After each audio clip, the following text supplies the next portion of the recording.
Hey everybody, welcome to TTT Urban Homestead. Doing a little quick tour. It's been about a week and a half, 2 weeks. So we've had, several inches of rain. It's been raining the last pretty much 10 days. So completely different. Everything is no longer dried out. No, there might still be a drought, but not here. We are pretty much overloaded with water. Strawberry patch is actually, I saw a lot on the last video, the last time I did a tour, there were several, I had picked that one earlier.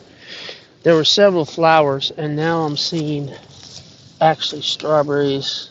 So there's going to be a June bearing, which is what a lot of these are called anyway. So there's a lot of strawberries in here that are coming on now.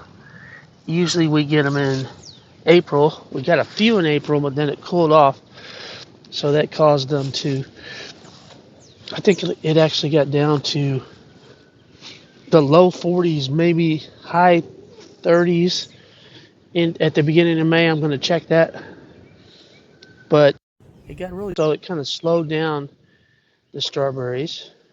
And so looking good.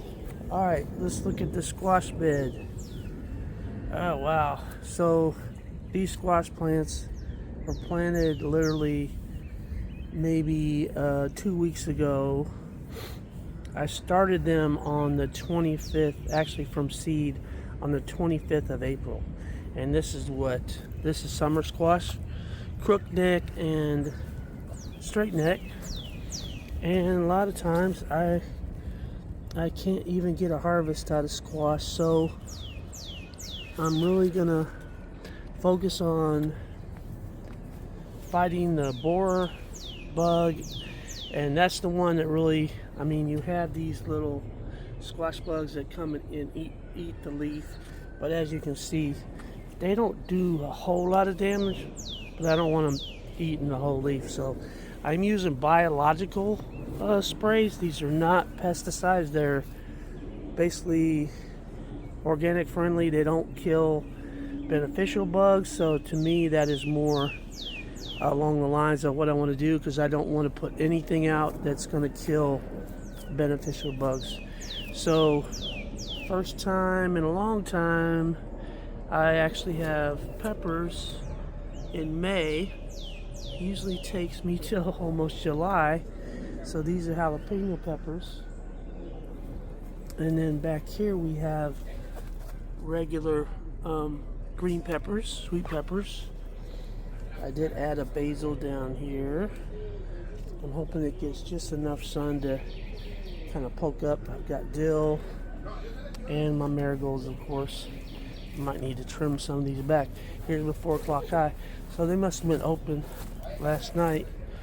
But these flowers actually open after dusk, or toward the dusk time in the evening.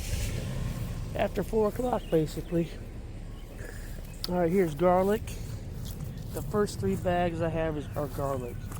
And then I have the onions. Onion bags is the rest of this.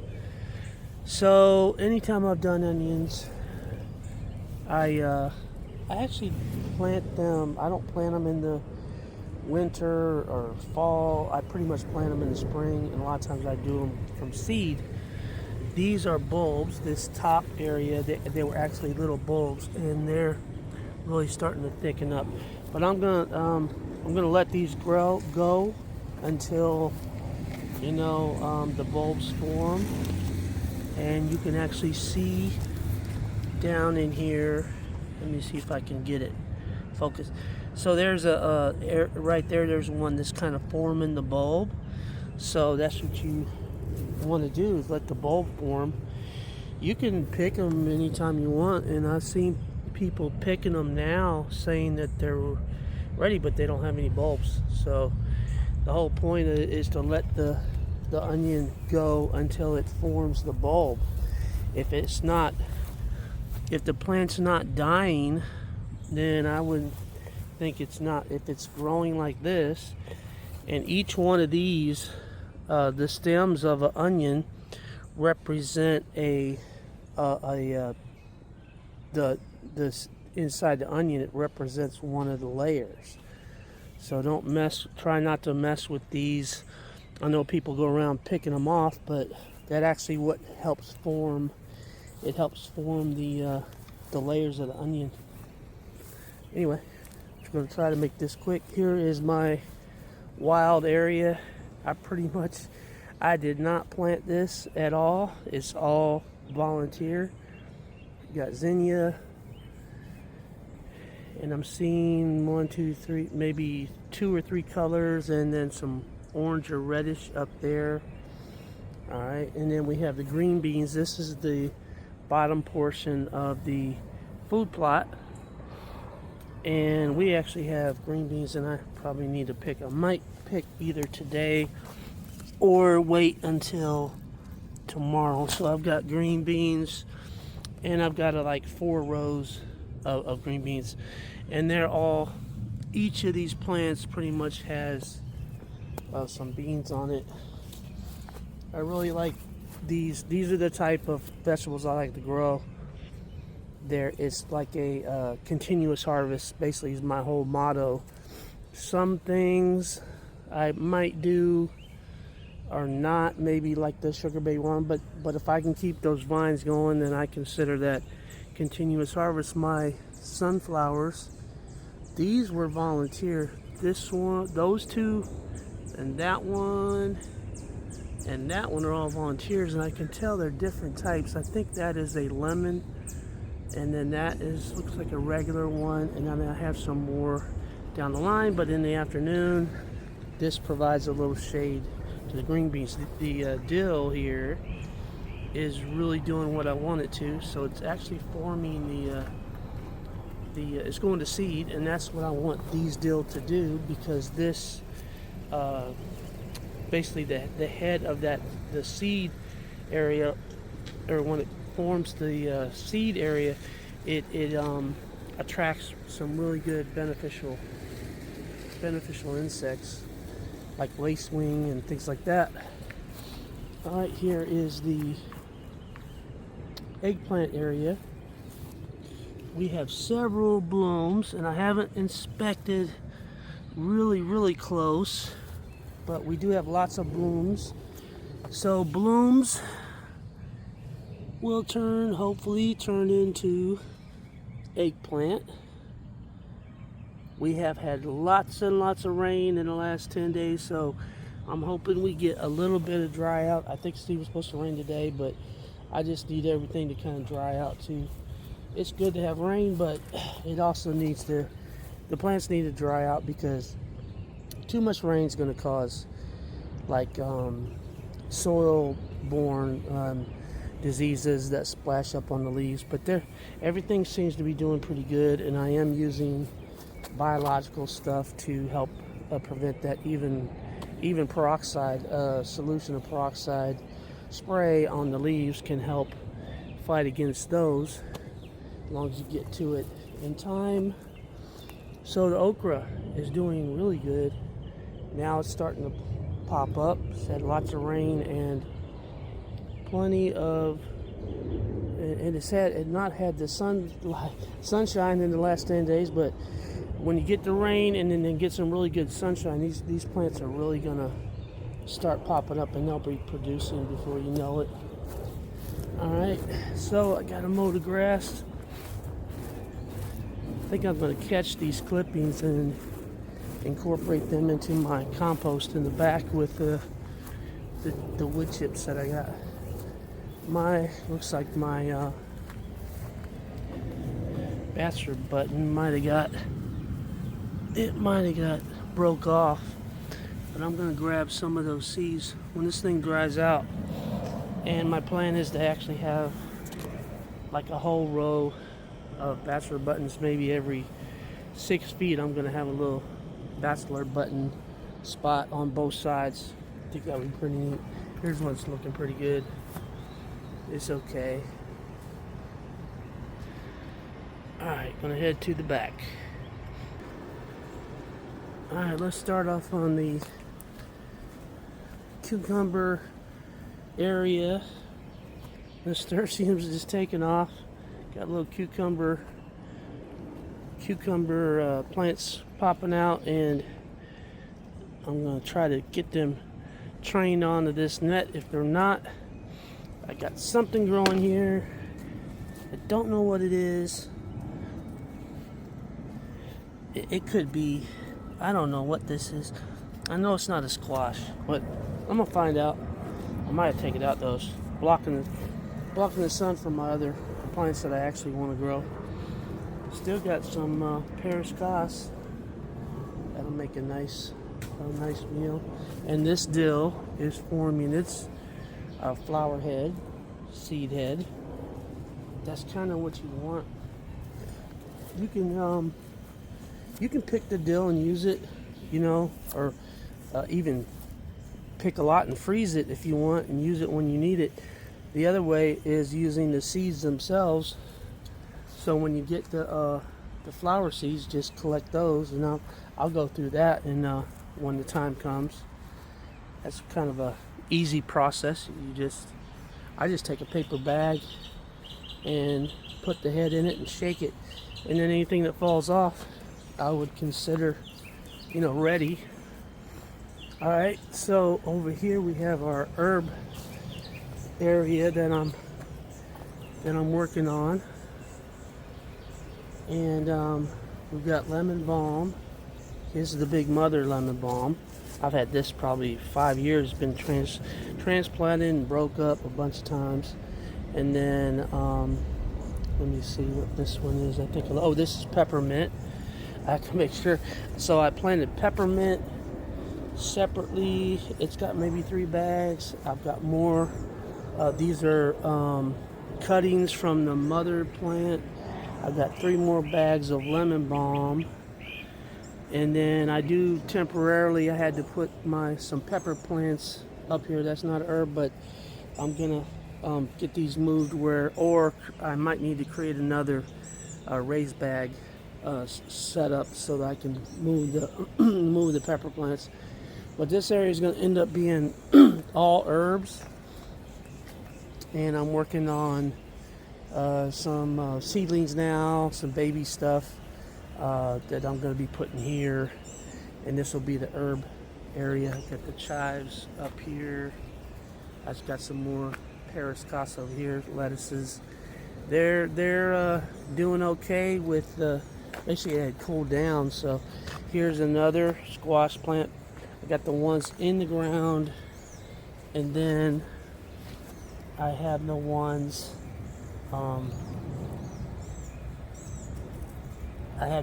that are in some bags, and I'll show you the couple more that I got. These are marigolds, but they're a special type of marigold, Jolly Jester, which I really like. So I'm going to incorporate these around, put some in bags, put them around the porch. They do help with mosquito. They repel a lot of things, the smell of them. So that's why I actually keep them, and I'm incorporating them in almost every single vegetable area. So I've got a couple of in ground or raised bed tomatoes. I'm just trellising. I'm trying to make these a single lead. I've had to cut back some of the leaves. I don't want it shading my the peppers. So I do have some peppers that I just put in the last week and a half. They're here. Like I think I got regular bell peppers. I did a label thing. So these are hot pepper. These are jalapenos here and here. Some more dill. And here's another Paris Goss going to seed. So I got a couple Paris Goss plants that I'm letting. Basically this one over here is already, I want to keep it watered and keep it going. I want to get the seeds off of this because it'll produce, I don't even know, literally a bag full of seeds, more than I'll even need, but just to keep some fresh seeds around. Alright, so back here we have another squash plant. We actually have a baby. That's a female. There's actually a couple females on here. And then there's a male flower that comes out. And as you notice, don't get this specific the mulch, that straw mulch, because I actually used a different one for whatever reason. I thought I ordered the right one, but this one actually had some seeds in it. But I'm okay. I'll just go around and I got to switch out. I got to actually take. Every once a month I'm taking the mulch, kind of clearing the mulch, and then adding some amendments to these bags anyway. So here's the other pepper plants that I have. I've got green pepper, and then what they call it's a long green pepper. It really looks like a jalapeno, so you don't have to be worried about that. But you just want, if you don't think you're biting into I'll say you get it mixed up more with, you think it's a jalapeno and then it's not. So that's the thing. You think it is and then it's not. So here's another squash. Just lots and lots of activity on these squash, and they might get taken out, by the borer bug. I'm using certain things to try to prevent that. But if I get, these things grow so fast. I mean, they're literally 30 days. What's today? Well, they're literally like maybe 35 days old. So they're already producing fruit. I think the actual time is 45 to 50 some days for squash. So I'll just grow more plants. They get taken out. I'm gonna keep kind of a succession going on. All right, here's the raised bags for tomatoes. They're looking good. I'm keeping these trying to keep them a single lead. And they all have baby tomatoes on them. So within a couple weeks here, we're going to be picking some tomatoes. And these are the yellow tomatoes over here. This trellis is different. It's a double. I've got a double lead trellis going on. So I'm able to split the plant into 2 leads and then just try to keep it. I use these little clips and they don't move up and down. They don't grab onto the stem, so they're pretty nice to use. Looks like some of my blooms are didn't get, because it's been 10 days, so this set of blooms might not have gotten pollinated. Just rained so much. And then I have to deal with these fungal diseases that come on, like this right here. I have to watch out. I need to probably need to clip that leaf off, but that's all right. I'll just replant and keep on growing, because once these get so high, I'm not gonna keep them going anyway. I'm actually gonna have more plants ready to go.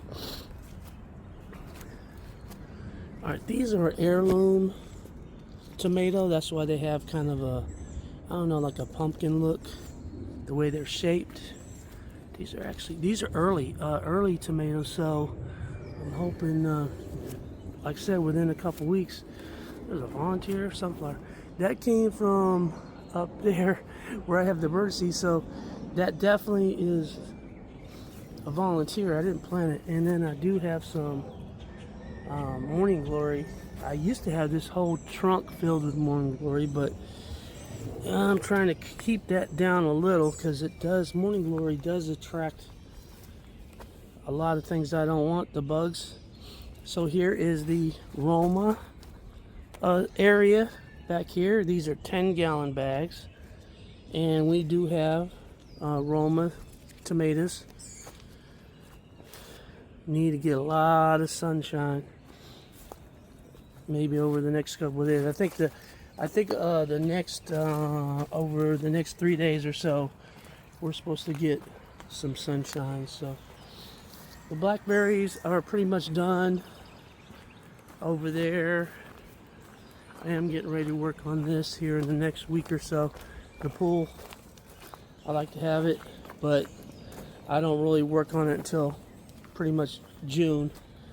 because the water's too cold a lot of times. So this whole area is pretty much wild blackberries that were somehow, I don't know how they got in here, but we were used to mow this area, but we don't anymore. We're sectioning it off and go ahead and let the blackberries. I think I ended up with about 2 pounds of blackberries. So, all right, still got the strawberry bags up here. I might end up taking all these out and using this for some of my peppers. We'll see what happens. I don't like the way these produced really, so it might not be the method that I use next year. So, all right, well, I'm back, and guys, hit the like, subscribe. Definitely need to subscribe, and share. Make a comment. I need some comments. So we'll talk to you next week.